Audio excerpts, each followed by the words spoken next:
Well, thank you for joining me for this next part of our series. We've entitled, Come Meet God, Israel's Encounter with God at Mount Sinai. Today we're in Exodus chapter 32, familiar passage of Scripture.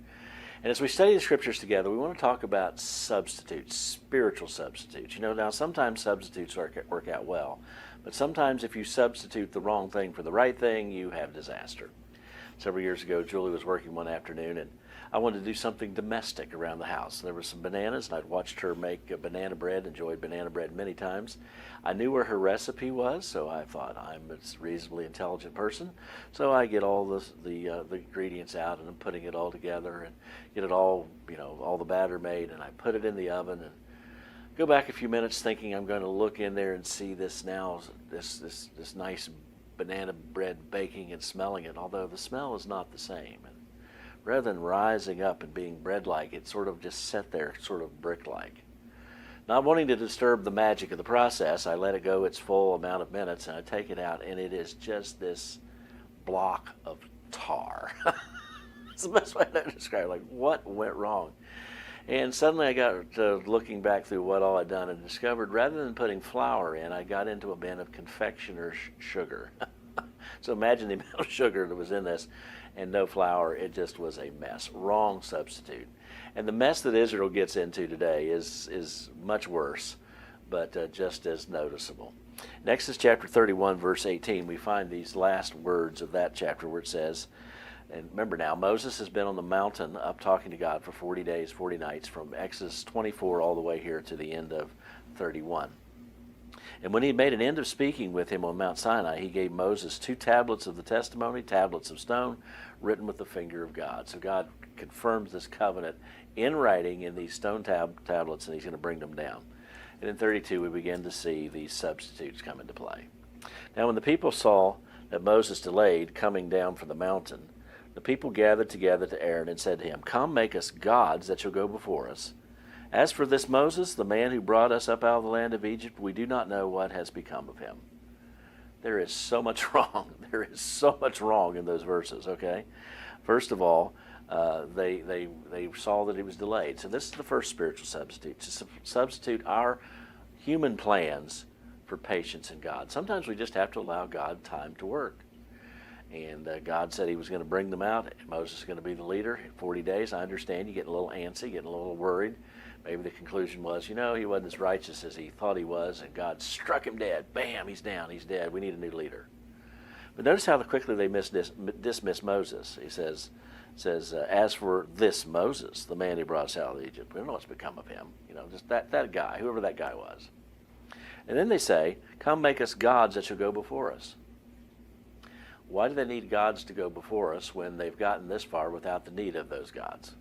Why do they need gods with a small g? Remember, they've already said back in Exodus chapter 20 and again in 24 that they were going to obey the law, that they were going to follow the will of God. And the first commandment is have no other gods before me. Second commandment, make no graven images. 1 and 2 are going to go down in flames right here in front of us.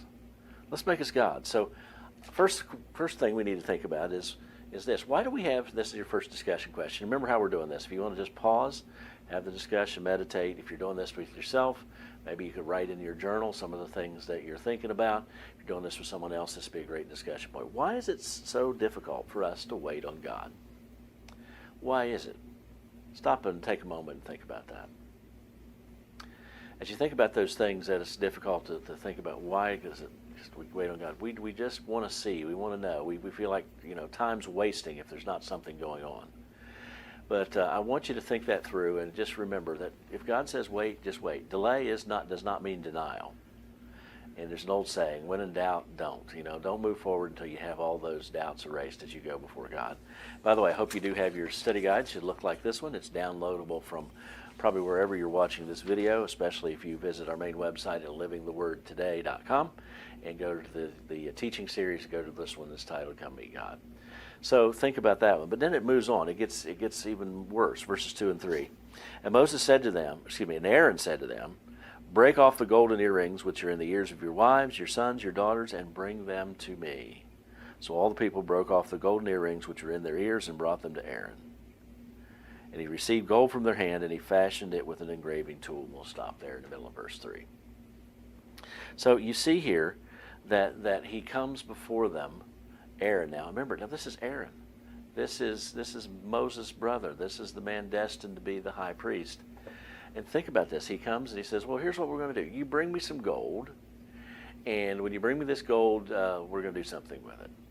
They wanted something good, and gold was something valuable in their day as it is in ours. And you remember, as they left Egypt, the Egyptians were giving them gold, basically bribing them. You know, God says he gave them favor in the Egyptians' eyes. They plundered the land. They left with a large stash of gold and silver and so forth. And they willingly give their gold up. And here's the substitute. They substituted the God of gold for the God of glory. Now, where might they have gotten the idea that gold was part of something divine? Maybe take a look at this picture and it'll help. Well, there you see a picture of King Tut's funeral mask in all of its golden glory. And it was part of their Egyptian culture.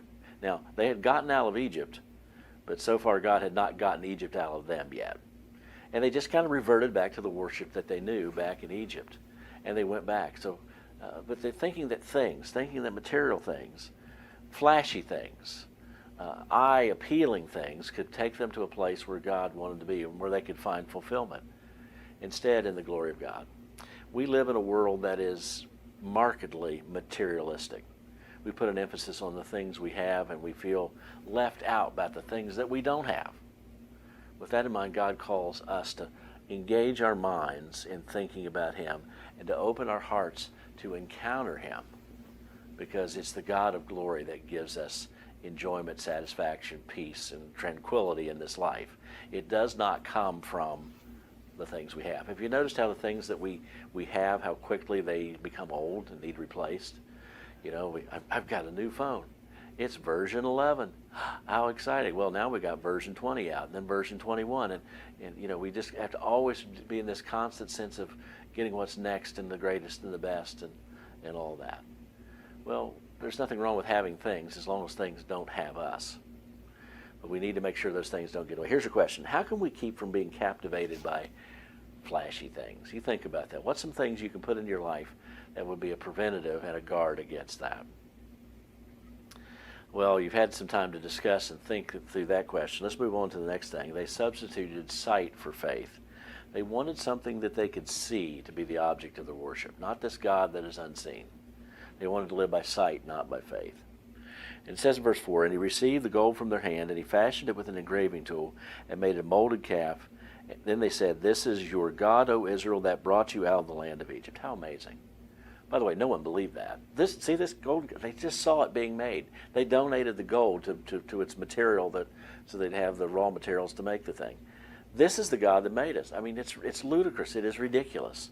But they were so fastened on having something that they could see that they missed the God who was there, but yet unseen. And by the way, they had come closer to seeing Him than you and I have, virtually anyone else in history, because God's, in His glory, was on the top of the mountain. You remember we studied this in an earlier session, how there was an earthquake and the sound of a trumpet and fire and all the smoke going up from the mountain. And then 70 of the elders of Israel, plus Aaron and his two sons and Moses, they go up. Remember, this was chapter 24, last time we studied together. And they had this encounter with God, and they ate and they drank. They had this festival, this feast, celebrating the covenant. But still, they wanted to see more. If we don't have something to see, in order to believe. And sometimes this is our question, what are some things we have to see in order to believe?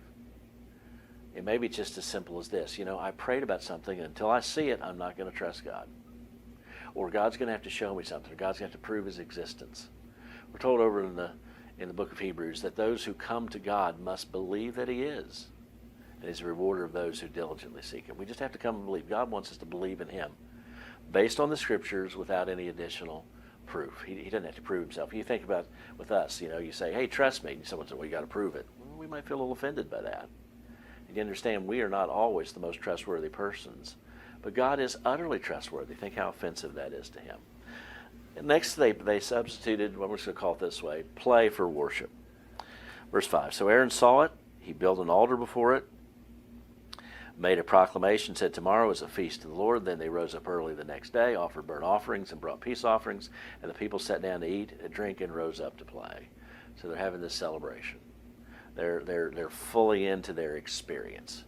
And that's what we mean by play for worship. When we make worship all about us feeling good, all about our experience, and not really expressing to God our allegiance and living in a way that matches our words of allegiance. So he says to us, we need to come back to this reality that God indeed is worthy of our worship, and it's our experience is secondary. And oftentimes we have great experiences of worship, but some of the times when God does his best work is we are not feeling too well, when we are convicted of sin. And we are caused to confess that sin and turn from it and repent of it. That may not feel good, maybe feel good afterwards, but the process is not feeling good. But it's where we do maximum business with God. So it's not about our feelings. Here's our question, okay? What are some ways? How can what we feel replace what we should do?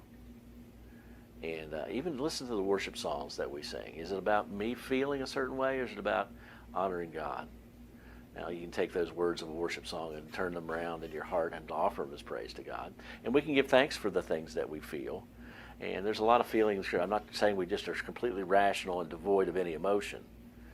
But the point is, it's not about us, it's about him. What does God receive from this? What does he deserve in this? What is he hearing from me in this? So you think about that and have that discussion. Play for worship.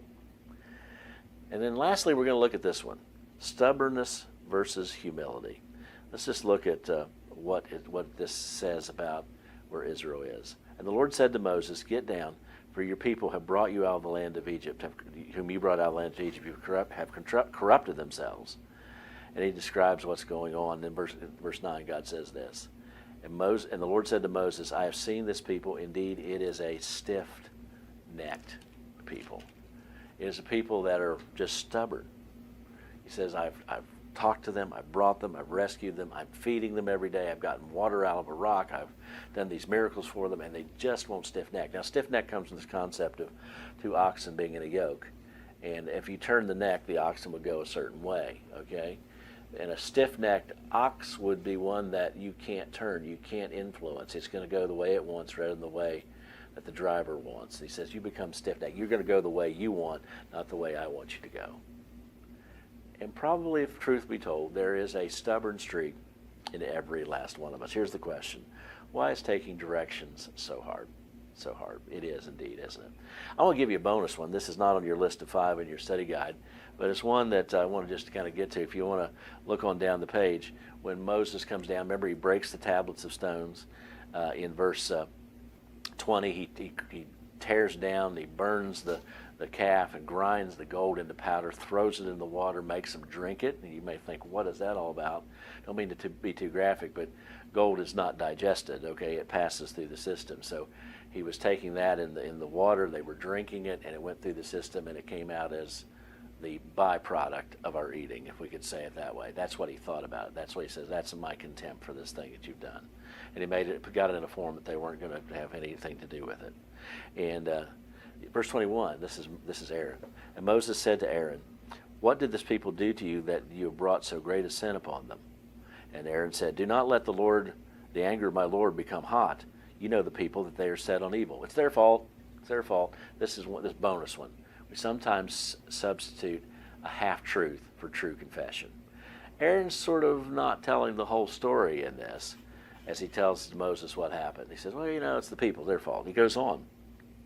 Verse 23, "For they said to me, 'Make us gods that will go before us. As for this Moses, the man who brought us out of the land of Egypt, we do not know what has become of him.'" That was true. I wonder how Moses felt about hearing that. "Oh, that man, we don't know what happened to him."